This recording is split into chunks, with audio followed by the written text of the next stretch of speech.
Meron akong kaibigan. Babae siya. Ang pinagtataka ko, wala po siyang trabaho. Pero alam niyo ba? Nakikita ko sa social media na palagi po siyang out of town. Out of the country, pabisi-bisita, may latest gadget, kotse, nakakondo, kumakain sa labas, sa kung saan-saang mall, pasyalan, at kung ano-ano pa. Paano kaya nangyayari yun? Kayo kaya, may idea ba kayo? Bago ko ipagpatuloy ang kwento, magpapakilala po muna ako. Ako si Andres. Hindi ko nasasabihin kung ilang taon ako. Hetong kwento kong ito, hindi ko na rin sasabihin kung kailan. Pwede ngayon, pwedeng last year, o pwedeng last year. Basta, nangyari po ito nung meron ng social media dito sa Pilipinas. Balik tayo sa kwento ko. Meron nga akong kaibigan na ganoon. Maganda po itong kaibigan ko. Naging classmate ko po siya nung college. Graduate naman po. Pero ang pinagtataka ko, alam kong wala siyang trabaho. Paano ko nalaman? Everyday. Sa mga post po niya sa social medias niya, ganun nga po ang nakikita ko. Gala, food trip, road trip, out of the country, out of town, at kung ano-ano pang pag-i-enjoy sa buhay. Hindi naman ako naiinggit sa kanya. Honestly, crush ko nga siya noon pero sadyang mapapaisip ka lang talaga. Oo, may kaya siya. May kaya ang pamilya nila. Pero yung ganun, na almost every week, every month, may gala ka, parang imposible na yun. Anyway, wala naman talaga akong pakialam sa kanya. Bukod sa napapaisip lang ako, nakikita ko lang siya syempre sa akin social media. Yung tipong mapapasana all ka na lang talaga. Hanggang isang araw po, nang nasa may Makati ako sa isa sa mga mall dyan, nagulat na lang ako nang bigla kaming magkasalubong. Yung tinutukoy ko pong babae nagkasalubong po kami. Nagulat nga ako kasi biglang may bumunggo sa akin noon. Ang sakit pa nga nalaglag ko pa nga yung gamit ko noon. Aray ko! Ay, miss, sorry. Tinulungan ko pa siyang kunin ang mga gamit niya kasi haggard na haggard siya. Hindi ko pa siya namumukaan nito Nang matulungan ko siya at makatayo na kami, nagkagulatan pa kami. Andres? Alex? Alex po pala ang itawag na lang natin sa kanya. Hindi man kami close nito, pero syempre classmate ko siya. Kahit papaano meron kaming pinagsamahan. Bukod sa na-surprise kaming dalawa sa isa't isa, ang kinagulat ko noon, heto. Pwede mo ba akong samahan? Samahan mo ko. Samahan? Sige na. Please. Please. May pasok ako Parang awa mo na. Mamamatay ako kapag hindi mo ko sinamahan. Pagkasabi niya pong mamamatay siya, medyo kinilabutan po ko. Sa itsura niya pa, sa pagkakasabi niya, parang seryoso talaga siya. May pasok ako, Alex Magkano ba yung araw mo? Babayaran ko na lang.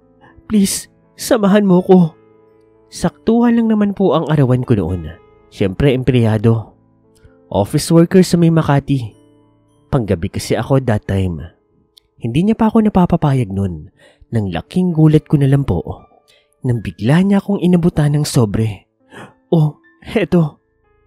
Bahid ko sa'yo. Basta samahan mo lang ako. Pagkita ko po sa sobre, limpak-limpak po na 1,000. Hindi ko matandaan kung gaano karami yun. Pero more than 50K po yun. Malaking pera po yun sa totoo lang. At hindi ko alam kung seryoso pa ang babaeng yun. Pero, nagpahila na ako sa kanya. Aba, 50 milyon Hinila niya ako papalabas ng mall na iyon. Hanggang sa napadpad kami sa isang kanto. Napunta kami ng Pasay. Hanggang sa nag-check-in kami sa isang motel. Salamat, Andres Sinamahan mo ko. Sandali nga, Alex. Ano ba talagang nangyayari sa'yo? Sa pagkakataon na yun, talagang hindi na po nakayanan ni Alex. Umiyak po siya. Kinomfort ko naman po siya. May paakap-akap ako. Hanggang sa maya-maya, nag-confess na rin po siya sa akin. Yung boyfriend ko kasi. Boyfriend? Oo. Isa siyang mayor. Sinabi po sa akin ni Alex kung saang mayor po ang lalaking ito. Siyempre hindi ko na lang sasabihin. Mahirap na. Bakit ba? Ano bang ginawa niya sa'yo? Sinaktan ka ba niya? Honestly, hindi. Aaminin ko, kabit ako. May pamilya ang lalaking yun. Pumayag naman ako sa kasunduan eh. Mahal ko siya. At okay lang kahit ginagamit niya ako sa maling paraan. Basta ibigay niya lang ang lahat ng gusto ko. Ang pera, ang mga luho, ang mga gadgets. Sa mga sandaling yun, naintindihan ko na rin ang lahat. Ang mga tanong ko sa sarili ko. Kaya naman pala. Ano ba talagang problema mo? Nahuli ka ba ng misis niya? Hindi. Wala. Kahit sino, walang nakaalam ng relasyon namin. Anong problema mo? Last week, nalaman ko na yung boyfriend ko, aswang pala. Sa mga sandaling yun, hindi ko alam kung matatawa ba ako o ano. Pero nang makita ko ang bugso ng damdamin at pag-iyak ni Alex, yung tawa ko, para bang nalunok ko. Parang seryoso siya sa pinagsasabi niya. Pero aswang? Sa ganitong panahon? Parang imposible yun. Teka, yung boyfriend na tinutukoy mo yung mayor? Aswang? Oo. Paano? Hindi ka ba nagbibiro? Mukha ba ako nagbibiro? Pagkatapos po nun, tinaas niya po ang kanyang jacket.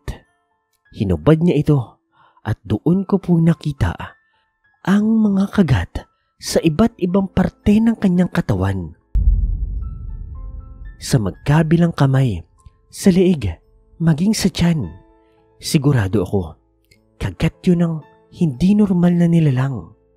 Sa mga sandali na iyon, doon ko na talaga na-realize ang bigat ng dinadala ni Alex. Ang nagawa ko na nga lang noon, alalayan siya at pakalimahin. Nag-order kami ng pagkain. Pinakain ko siya, inalagaan, binihisan at ginamot ang mga sugat niya. Hanggang sa nakatulog na po siya doon sa kwarto na iyon. Binantayan ko nga po si Alex. Ako hindi ako natulog. Baka kasi mamaya bigla na lang may mga raid sa amin. Baka mamaya sinusundan pala siya. Nakakatakot. Hanggang sa hindi ko nga po namalayan, ako naman po yung nakatulog. Hindi ko namalayan kung ilang oras po akong nakatulog. Basta pagmulat ng mata ko, hapon na po kinaumagahan. Ang pinagtataka ko nga noon, hindi naman malalim ang tulog ko. Mabilis ako magising, kumbaga tulog manok ako. Kapag may gumagalos sa paligid, mararamdaman ko. Kaya sure ako, merong ginawa si Alex sa akin. Lalo pa, nang paggising ko, wala na po siya doon sa loob, pati mga gamit niya. Hindi naman niya ginalawang mga gamit ko, pati binigay niya sa aking pera. Agad naman ako nag-impake. Pagdating ko nga doon sa may receptionist, tinanong ko kung nasaan na ang kasama ko at sinabi niya na umaga pa lang daw, umalis na si Alex at yung kwarto, bayad na.